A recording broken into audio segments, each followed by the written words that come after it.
Guys, Wade from 7 p.m. prayer. I'm going to talk about day 12 in With Christ in the School of Prayer.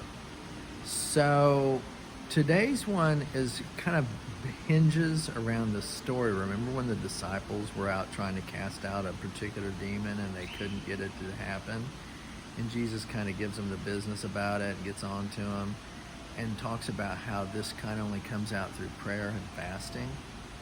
So I remember reading that as a kid, and you're kind of wondering, what exactly that means. But the way he describes it, which makes a lot of sense, is that you increase your faith, which everything we're told that you accomplish in the name of God, in the name of Jesus, in the Bible, comes through faith. Jesus said he didn't do anything, but that it wasn't through faith.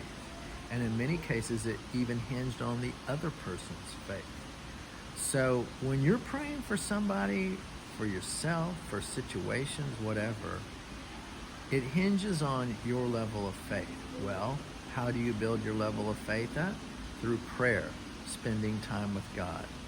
So your faith gets built by prayer.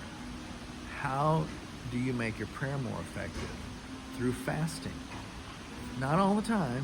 You can do plenty of praying without fasting, but sometimes when you have something specific that's really on your mind and something that you really feel compelled to get something done about, then you add the element of fasting to your prayer. And now all of a sudden, your fasting has increased the power of your prayer, and your prayer has increased the power of your faith. And your more powerful faith now has a more effective way of affecting what you're praying about. So it's like a little recipe.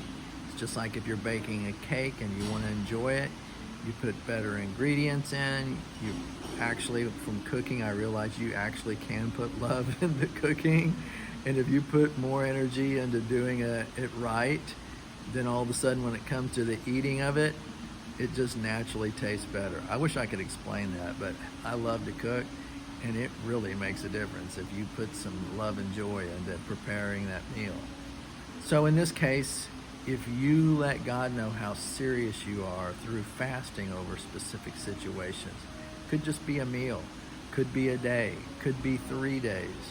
If you've done a lot of fasting, it might be longer than that. But just start with, you're just showing God that you're willing to miss one of the core things in life to keep your attention wrapped around something that you're concerned about.